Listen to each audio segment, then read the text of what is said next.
Me envolvi com um homem casado. Eu tinha recém terminado um casamento quando peguei um Uber até meu trabalho e, de cara, gostei do motorista. A gente ficou se olhando a viagem inteira sem dizer uma palavra. Terminou a corrida e fiquei frustrada por não termos tido nenhuma aproximação. Até que decidi tentar o contato dele por intermédio da Uber e ele me chamou no WhatsApp no dia seguinte. Desde o primeiro momento, ele me disse que morava com uma pessoa e ela estava grávida de 6 meses. Falou que o relacionamento não estava bom e já achei conversa típica de homem safado. O assunto foi se aprofundando e acho que meio que usamos esse momento para desabafar um com o outro, pois ambos estávamos em um momento delicado. Eu tinha na minha mente que seria apenas aquela conversa, pois nunca me imaginei envolver com alguém com um relacionamento. Dias depois, ele voltou a me chamar e se ofereceu para me levar ao trabalho, pois eu havia perdido meu vale-transporte. Foi um trajeto rápido, conversamos e nos beijamos no final. Percebi que fiquei envolvida e senti que ele também, mas depois de algum tempo e mais conversas, ele disse que estava com a mente muito confusa e que era melhor não mantermos mais contato.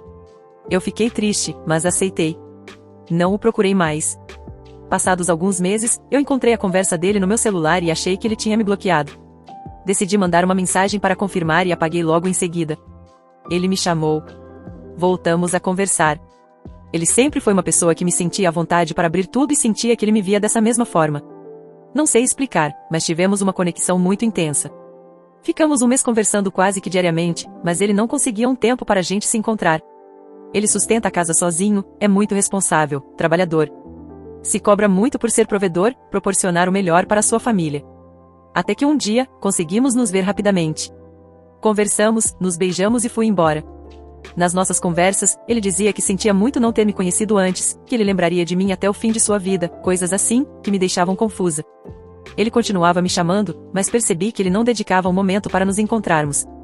Sempre estava ocupado com a rotina dele. Até aí isso não é uma crítica, é que começou a ficar sem sentido tanto contato virtual se não conseguíamos nos aproximar fisicamente.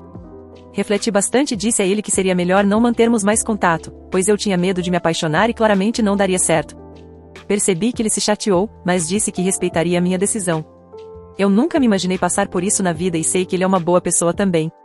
Passados alguns dias, o chamei para conversarmos e percebi que ele não queria mais falar, estava distante, disse que estava na correria. Depois disso, tentei novamente, mas ele disse que estava viajando, que tirou férias. Decidi não mais chamar. Sei que foi a melhor decisão para ambos, mas estou sofrendo para caramba. Comentários relevantes. Vou ser sincera contigo. Você simplesmente caiu no papo de homem casado e que, muito provavelmente, não irá se separar. O que ainda é uma coisa boa. Já imaginou se ele se separasse e envolvesse seriamente contigo? Por que seria diferente? Outra coisa, ele não é um homem tão respeitável e boa pessoa quanto você pensa, você está com uma ilusão somente. Se ele fosse isso mesmo, iria meter um chifre na mulher. A mãe do filho deles. Infelizmente, agora é lidar um pouco com a consequência disso. A primeira parte você já fez, que foi cortar contato, e deve sustentar isso, porque se daqui uns meses você mandar uma mensagem, ele com certeza irá responder, pois para ele está tudo muito bom. E sai dessa ilusão, por favor. Não falo isso para o seu mal, é só a realidade. Ele sustenta a casa sozinho, é muito responsável, trabalhador. Se cobra muito por ser provedor, proporcionar o melhor para sua família. Proporciona o melhor, inclusive o chifre da esposa. Baita homem, hein? Cara de caráter. Imagina se fosse seu marido, como seria legal. Entendo totalmente seu ponto de vista. Por vezes, pensei se eu estava completamente cega nessa situação por achar isso, mas talvez envolvida dentro de uma situação, enxerguei dessa forma. Deixe sua opinião nos comentários. Segundo relato. Minha melhor amiga está agindo como louca e atrapalhando meu casamento. Será que devo afastá-la antes que tudo fique ainda pior? Algumas informações para dar contexto sobre essa garota, vamos chamá-la de Jéssica. Nesse ponto da vida dela, ela está meio perdida. Ela é o tipo de pessoa que compartilha tudo no Facebook, que tem um novo amor da minha vida todo mês e uma nova melhor amiga a cada poucos meses. Seus relacionamentos e amizades geralmente terminam de forma terrível, com as duas partes se odiando. Como eu me tornei a melhor amiga dela? Bem, ela nem sempre foi assim. Ela era relativamente normal há 5 anos, quando a conheci, exceto pelo drama normal de quem está na casa dos 20. Mas nos últimos 2 anos, ela perdeu a mãe para o câncer e o avô para a velhice, e não tem mais família. Ela largou a faculdade e descobriu que seu namorado da época estava traindo. Depois do término, eu fui o ombro para ela chorar, já que ela estava realmente no fundo do poço. Alguns meses depois, ela estava contando a todos como éramos muito próximas e começou a me marcar como sua melhor amiga. Há alguns meses, eu fiquei noiva. Sem eu saber, ela começou a contar a todos que seria minha madrinha de casamento, mesmo eu tendo sempre planejado fazer minha irmã minha madrinha. Mas isso aconteceu logo depois do falecimento da mãe da Jéssica, então eu improvisei e disse que teria 2 madrinhas de casamento. Ainda não era o que eu queria, mas eu simplesmente não conseguia dizer àquela pobre garota que eu não a considerava minha melhor amiga. Esse foi meu primeiro erro. Cerca de um mês depois de eu ficar noiva, ela conheceu um cara. 2 semanas depois, estavam noivos. 1 semana depois, casados. 1 mês depois, estavam divorciados, separados. Não sei se é legal ainda, não sei se foi algo legal. Mas ela mudou o sobrenome e ainda usa esse sobrenome, então imagino que tenha sido legal. Desde o divórcio, o planejamento do meu casamento tem sido insuportável. Ela vive me dizendo que casamento não funciona, que o amor não salva as coisas, etc. E critica quanto estou gastando com o casamento, quando ela fez o dela por alguns centenas de dólares, casamento em Vegas. Chegou ao ponto dela ser rude com os fornecedores com quem estou me encontrando, mas ela fica muito chateada quando eu não a levo às reuniões, já que ela é a madrinha de casamento. Agora eu estou no ponto em que quero simplesmente cortar ela do casamento, como eu deveria ter feito desde o começo. No entanto, quando confessei isso a uma amiga em comum, ela me avisou para ter cuidado, pois a Jéssica pode ser muito vingativa. Quando ela descobriu que o ex dela de alguns anos atrás ia se casar, ela tentou entrar em contato com a noiva e contar que ele estava traindo, o que não era verdade. Uma das últimas melhores amigas dela foi demitida do trabalho porque a Jéssica criou várias contas de e-mail e entrava em contato com o serviço de atendimento ao cliente constantemente reclamando dela. E como ela sabe muitas informações sobre meu casamento, estou realmente com medo de que ela tente sabotá-lo de alguma forma. Então, basicamente, eu não sei o que fazer agora. Sinto que esse casamento está perdendo o controle, mas também não sei se seria menos doloroso mantê-la nele, porque isso me pouparia toda a confusão. Eu não sei do que ela é capaz, então estou realmente preocupada que ela de alguma forma torne tudo mais difícil para mim se eu não simplesmente deixar a coisa seguir. Socorro. Atualização, 3 meses depois. Gente. Deu ruim. Antes que eu pudesse ter uma conversa com a Jéssica, ela me confrontou sobre isso. Aparentemente, a amiga em comum a quem eu confiei deixou a história vazar, e uma versão mais dramática e distorcida chegou até a Jéssica. Merda, te apresento o ventilador. Foi 1 ou 2 horas tentando explicar para a Jéssica de forma relativamente calma que eu achava que ela tinha ultrapassado os limites dela e que isso estava me fazendo mal mentalmente, enquanto ela gritava sobre como eu era uma amiga terrível, como estava cansada de confiar nas pessoas erradas, e como estava cansada de tentar ser uma boa madrinha de casamento. Eu cometi o erro de apontar que nunca pedi para ela ser minha madrinha de casamento, e ela respondeu com então eu devo estar delirando. O primeiro passo é admitir que você tem um problema, então, progresso. Desnecessário dizer, não estamos mais nos falando. Pouco depois disso, segui todos os conselhos de vocês e liguei para todos os fornecedores do meu casamento, avisando que meu noivo e eu seríamos as únicas pessoas a tomar decisões, e criei uma palavra de confirmação com eles. Aparentemente, isso acontece bastante porque ninguém nem perguntou o porquê. Eu esqueci de contatar a confeitaria que faria o nosso bolo, mas felizmente eles me ligaram e perguntaram se eu estava certa de que queria cancelar o bolo de casamento. Aparentemente, deixaram uma mensagem de voz, não sei como isso aconteceu. Aqui é onde as coisas ficam realmente loucas. Algumas semanas depois do nosso desentendimento, ela aparentemente conheceu um cara que é o amor da vida dela.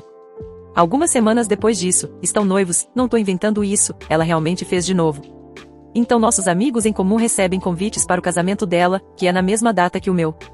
Mas como já tinham confirmado presença no meu casamento, muitos deles não puderam ir.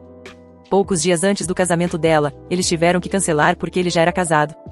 E sabe o que mais? Ela também está. Acho que ela nunca se divorciou oficialmente daquele casamento rápido. Então, pelo que sei, nenhum casamento realmente aconteceu. Não tenho ideia se ainda planejam fazer isso, mas estou feliz de estar longe desse circo. Mas enfim, me casei há algumas semanas, tudo foi maravilhoso, o tempo estava ótimo, e todos os presentes eram uma alegria de estar por perto, exceto talvez meu tio, que fica um pouco animado demais quando está bêbado, mas vocês sabem como é, família. Obrigada a todos que responderam, e a todos que me disseram que eu não estava ajudando a situação ao simplesmente seguir o fluxo. Vou praticar cautela ativamente ao fazer amigos, correndo de loucos e não confortando-os. Deixe sua opinião nos comentários. Terceiro relato. Meu namorado se envolveu em um acidente com meu carro, não me contou e se recusou a resolver a situação. Agora, ele está agindo como se nada tivesse acontecido. Eu estou com meu namorado, de 35 anos, há pouco mais de 3 anos. De vez em quando, eu deixo ele dirigir o meu carro quando o dele está sem combustível ou se ele está em uma vaga de estacionamento boa e não quer mover o carro, etc. Algumas semanas atrás, recebi uma ligação da minha seguradora me dizendo que eles precisavam de uma declaração sobre o acidente. Depois de uns 45 minutos tentando convencer a atendente de que ela estava falando bobagem e que não houve acidente, a representante da seguradora disse: "Bem, temos um relatório de que, nome do namorado, esteve em um acidente no estacionamento X na data tal, alegando que estava dirigindo o carro da namorada." Liguei para meu namorado, ele negou de todas as formas que houve acidente. Eu expliquei a ligação que recebi e ele respondeu: "Ah é, eu tinha me esquecido disso." Aparentemente, ele estava ignorando ligações há mais de um mês e não me contou nada sobre isso. Não havia dano no meu carro, então não tinha razão para eu achar que algo aconteceu. Então, ontem, eu estava tentando resolver com a seguradora os detalhes, pedindo para ele fazer uma declaração, e está sendo impossível. Ele parou de responder minhas mensagens sobre a situação, então eu liguei para ele. Ele ignorou. Eu liguei de novo. Ele ignorou. Ele me mandou uma mensagem: "Estou com meus pais." Eu respondi: "Ok, mas isso é uma situação séria e eu preciso falar com você sobre isso, você pode, por favor, responder?" E ele respondeu: "Eu não quero brigar na frente dos meus pais." Isso não é uma briga, eu preciso dos detalhes sobre o acidente." Ele não atendeu minha ligação. Então, mandei uma mensagem um pouco grosseira, algo como: "Você não consegue nem me mostrar respeito para atender minha ligação sobre algo sério? Isso nem é um relacionamento real para você." Silêncio. Finalmente, depois de umas 2 horas de silêncio, e eu estar muito chateada, eu liguei de novo. Ele disse: "Eu não tenho energia para fazer isso agora. Estou pintando. Não quero falar." Eu disse: "E os meus sentimentos?" "E eu?" Ele respondeu: "O que tem você?" E desligou. Não ouvi mais nada dele desde então. Sei que ele está esperando eu me desesperar e entrar em contato, como tem sido o caso historicamente. Eu preciso de ajuda para redigir minha resposta a essa situação. Estou em choque e não sei qual deve ser o próximo passo. Edição. Já são 12h15 e até agora, nenhum sinal dele. Ele não se importa. Eu desisto. Atualização. Então, ele entrou em contato. A mensagem que eu acabei de receber foi: "Nós temos o tipo de amor que foi forjado na aventura e selado no quarto." O quê? Nenhuma menção ao acidente ou à discussão. Como eu respondo a isso? Comentários relevantes. Ele tem 35 anos? Sério? Termina com ele. Ele se envolveu em um acidente com seu carro, não te contou, nega, finge que esqueceu e ainda se recusa a falar sobre isso com você. Uau, eu nem consigo expressar o quão rápido eu sairia desse relacionamento. A última mensagem que ele enviou para ela: "Nós temos o tipo de amor que foi forjado na aventura e selado no quarto" é uma citação de um desenho da Netflix chamado Desencanto. Tá brincando que nem essa frase tosca foi ele quem escreveu? Meu Deus. Você sabe a extensão dos danos no outro carro? Ou tem um possível contato? Talvez falar diretamente com o dono do outro veículo ajude. Pelo que minha seguradora disse, a mulher só quer que o valor da franquia dela, $500, seja pago para consertar o para-choque. O namorado diz que foi só um arranhão, então parece muito dinheiro. Eu gosto da ideia de falar com a moça diretamente. Atualização, 1 dia depois. Então, eu sei que a maioria de vocês disse para eu ignorá-lo, mas eu simplesmente não consegui. Embora, sem dúvida, isso fosse o que ele merecia, eu precisava ouvir dele porque ele achava que qualquer parte disso era aceitável antes de fechar a porta. E, honestamente, fico feliz por ter feito isso, porque me fez perceber que esse relacionamento foi uma excelente experiência de aprendizado, que eu já aprendi tudo o que tinha que aprender e que era hora de seguir em frente. A explicação dele para evitar a situação foi achar que não era algo tão grande assim. Ele disse que não entendia por que a mulher estava fazendo tanto alarde por causa do para-choque dela, e que eu estava irracionalmente chateada com isso e ele não queria falar sobre o assunto até que eu me acalmasse. Ah, de jeito nenhum. Eu me controlei até conseguir a versão dele da história. De acordo com ele, os dois estavam saindo das vagas de estacionamento e se bateram. Ele já estava totalmente fora da vaga dele, ela estava meio fora da dela quando o ban. Eu literalmente disquei o número e fiquei com ele enquanto ele ligava para a representante do seguro e dava a declaração dele. Ele foi considerado o responsável por estar totalmente fora da vaga. Não tenho 100% de certeza do que isso vai significar para mim, minha apólice ou meu bolso ainda. Quanto ao relacionamento, acabou. Quando ele veio conversar, eu já estava com todas as coisas dele embaladas. Tentei explicar o quão magoada e desapontada eu estava com as atitudes dele, e disse que não poderia mais confiar nele por causa de como ele lidou tão mal com a situação. Ele disse: "Você só botou fogo e esperou que eu viesse apagar e quando eu não fiz, você fez um escândalo. Me desculpe. Eu simplesmente não tinha energia para resolver o seu problema." Eu respondi: "Foi você que inventou esse problema e ainda piorou tudo fugindo da situação." Eu comecei a chorar, entreguei a bolsa dele e disse que eu precisava que ele saísse. Agora. Falei que qualquer coisa minha que ele deixasse na casa dele, poderia jogar fora ou deixar lá até a próxima vítima dele ou a mãe dele ir lá limpar. Falando na mãe dele, eu fiz um e-mail bem detalhado para ela com ele em cópia. Expliquei o que aconteceu e pedi para ela o número da carteira de motorista dele, o nome da pólice e o número de identificação caso fosse necessário. A resposta dela foi: sinto muito que você esteja tendo que lidar com tudo isso, mas não vejo como isso seja nosso problema, já que era seu carro. Eu sinto que essa família toda é feita de gente estranha que me faz questionar minha realidade. Enfim. Sozinha aos 32 anos de novo. Uhul. Estou bem triste, mas tentando focar no lado positivo como alguém comentou, me livrando de um peso morto. Obrigada de novo por todo o apoio. Ah, e sim, uma vez que determinem o quanto isso vai afetar meu bolso, vou levar esse cara que cita frases de desenhos para o tribunal de pequenas causas. Já conversei com meu advogado sobre isso. Comentários relevantes. Não vejo como isso seja nosso problema, já que era seu carro. Bem, agora sabemos a quem ele puxou. Sério. Se a situação fosse inversa, pode ter certeza que a família dele esperaria que eu pagasse pelos danos. E eles têm dinheiro para isso. Cacilda, isso é loucura. E a mãe dele, e acho que você não precisa mais se perguntar como ele acabou assim. Boa sorte para você, e nas palavras imortais do meu falecido pai, melhor sozinho do que com um idiota. Obrigada. Pois é, a mãe dele nunca foi minha maior fã, mas não esperava uma total fuga de responsabilidade aqui. Pelo amor de Deus. Eu quero dizer, é impressionante como ele não consegue simplesmente admitir um pequeno acidente. São bem comuns, e embora seja um pequeno incômodo, no final das contas não são um grande problema. Pelo lado positivo, você claramente escapou de um grande problema futuro. Pois é, algo que teria levado 30 minutos da minha vida agora terminou um relacionamento e resultou em um processo porque esse idiota não consegue encarar a realidade. Sinceramente, você parece uma mulher incrível, e seu ex-namorado parece uma criança de 12 anos. Eu acho que estou bem. Minha filha me adora, meu cachorro acha que eu sou legal e o Reddit tem sido bem legal comigo nos últimos dias. Não dá pra dizer que sou totalmente inútil, certo? Obrigada. Deixe sua opinião nos comentários.